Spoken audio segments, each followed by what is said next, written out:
Hello,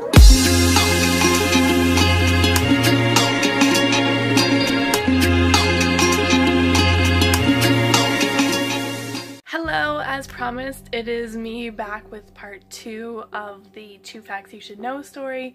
Yeah, so I hope you enjoy. There must be something you want, man, I plead, palms open in deference of it to his generosity. Anything. I owe you my life, man. You just name your price. I can't thank you enough. The stranger grinned and stroked his narrow chin in contemplation. Now, that's an irresistible offer, he said almost jokingly. You drive a hard bargain, Mr. Wilson. Leave it to me, okay? I'm sure we'll all think of something. He began walking away after that, whistling of all things. Sunshine, lollipops, and rainbows as he did so. Now, I was laughing again, half out of giddiness, half an acknowledgment of the sheer strangeness of the event transpiring around me. Right then, as I sat outside this shitty bar, covered in dirty water, my own tears, and more than a little puke, I was the luckiest human being on this planet. What do you give to a man who has everything? I said aloud. The stranger looked over his shoulder at me one more time, his odd eyes meeting mine. Almost everything, Nate, he corrected. Almost everything. And just like that, the stranger was gone. Almost funny, isn't it? How someone like that can have such a profound impact on your life, then just up and disappear just as quickly like a comet, just trailing past. You only catch its light for a brief instant, then it's dark again. Using the stranger's money, I paid off my gambling debts in full. I still had a little left over. I swore to stick to my promise for my own sake and his. In the 10 years that's passed since that day, I haven't gambled a cent. Once I was all square with the house, I finally took a moment to check that piece of paper he'd left with me. At first, I only sort of skimmed it, and it didn't make a great deal of sense to me. Just a list of dates from 2007 to 2017, each accompanied with a sentence fragment. It was only when I sat down and took a long, hard look at what those fragments actually were that I realized the stranger couldn't possibly have been human. No, he was so much more than that. It was a list of instructions, specific down to the days, minutes, hours, and seconds, where to be and what to do in order to maximize success at that given moment. He'd left stock tips for companies that didn't exist but would come into existence exactly when he predicted they would. He left exact instructions on which house to buy and how to get it at the best price. Clothes to wear, jobs to take, friends to make. 5th of October, 2009. Go to Starbucks in town. Meet Jesse O'Brien. 3:51:17 p.m.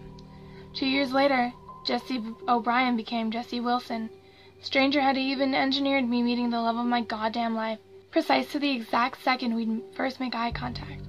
I invested in the right stocks and pulled out of the wrong ones, avoided company deaths and market crashes like some financial Houdini. My capital skyrocketed, and my personal wealth grew greater and greater. 8th of June, 2011. Buy House 10, Aspen Ray. Don't rent. 6:14:43 p.m. And so I did. Jesse and I moved into that big, gorgeous house once our honeymoon was over. We were wealthy, healthy, and deeply in love. But something was missing. Something the stranger hadn't accounted for. 17th of August, 2012. Conceived child with Jesse.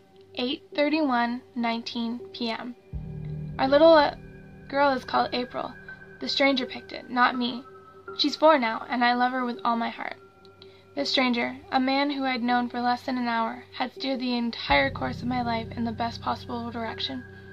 Out of nothing more than an act of kindness in his heart, he'd saved me. He'd saved all of us. Even though it had been 10 years since that day, and I was drunk out of my mind at the time, I remember every detail vividly. That's why, as I was walking up the street this morning, my arms full of grocery bags, when I heard someone sing Sunshine, Lollipops, and Rainbows a few feet behind me, I recognized the voice instantly. Sunshine, lollipops, and rainbows, everything that's wonderful is what I feel when we're together, his melodic voice sang, his tones screaming jovially. Brighter than a lucky penny when you're near, the rain just disappears, dear, and I feel so fine. Without a moment's hesitation, I turned to face him. It looked like the strange man hadn't aged a day in an entire decade. He even wore the same pinstripe suit that he had on the first night I met him. "Just to know that you are mine," he finished the verse with a smile and threw his arms open. "Jesus Christ," I said, my face cracking into a smile impossible to hide. "It's actually you." "The one and only, baby," he said with a laugh and a grandiose hand gesture. "How's Jessie, by the way?" I opened my mouth to answer, but he raised his hand as though to politely silence me. "I'm sorry to drop in after, gosh, has it really been 10 years? Geez Louise, time really does tend to get away from me," he said. "Anyways, the reason I'm here is because I finally figured out what I wanted from you." "Beg your pardon?" 10 years ago, you said you owed me something, anything," he replied, though I almost heard it back in my own voice as he said it. "I couldn't decide at the time, but I think I know now." "Oh, of course, that's wonderful to hear, man," I said, my heart filled with sudden trepidation. "So, what is it that you want?" The stranger gave me the same ear-to-ear grin that he was wearing at the dive bar in 2007. "Well, I've thought about it for a long time, amigo, and I finally made my decision," he said. "I know what I want from you, Nate." He paused to take a step closer to me. His eyes were just as golden in the daylight. "I want your name, Nate." I almost laughed to begin with, but I soon realized he wasn't joking. He was dead serious. "My name?" "Yes, Nate. I've always loved your name. It's so wonderful," he said, wringing his hands with glee. "See, I've never had a name myself, and it's always left me feeling left out, you know? I've wanted a name for so long, and I decided just recently that the name I want is yours. I think it'll fit me just right." This man had given me my entire life. He saved me from getting killed by casino sharks back in 2007. And every wonderful success I'd had since I owed entirely to his decade-long itinerary. With all this in mind, who was I to turn him down this last batshit crazy request? If he wanted to go around calling himself Nate Wilson too, what right did I have to stop him? "Sure thing, buddy," I said with a smile. He leaned forward and embraced me, almost crushing the groceries against my chest. "You have no idea how happy you've made me." "It's the least I can do, after all you've done for me," I replied. The stranger, or rather, Nate Wilson, extended another spidery hand towards me.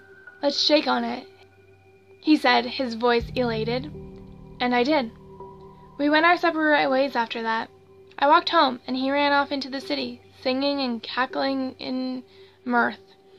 It brought me some peace of mind to know that my debt to him was finally repaid, and that some token gesture was all that I needed to do.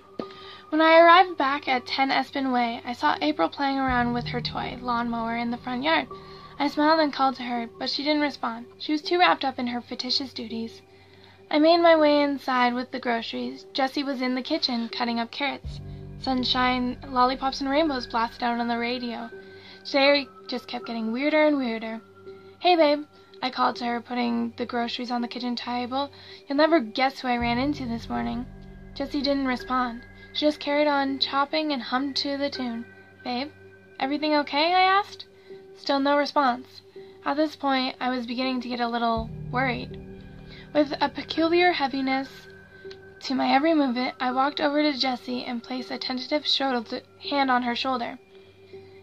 It just went straight through her goddamn body, like she was a hologram, or I was.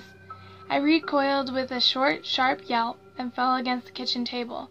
Again, no response from Jessie. What the hell had happened? "Honey, I'm home," I heard a familiar voice call from the hallway outside. Jessie suddenly perked up, turning her head towards the noise. "Hi, sweetie," she said. You were a while out there. I was beginning to get worried." The stranger walked into the kitchen. A smile stretched across his waxen face. "Sorry about that, honey bunny," he said. "I met an old friend in town. We had a little catch-up." As he said the last part, he threw me a sickening wink with one of his piss-yellow peepers. "Huh?" Jessie said. "Anyone I know?" She leaned forward and gave the stranger a kiss. The kind of kiss she always gave me. "Nah," the stranger said with a chuckle. "I don't think you've ever met him." I felt like my mind was going to implode. Nothing going on was making any kind of goddamn sense. The whole world had gone crazy. April called from outside. Something about the grass. "You mind taking over the carrots for a sec, babe?" Jessie said to the stranger. "I better go check on April." "No problem, honey," he said, taking the knife from her hand and giving her another kiss.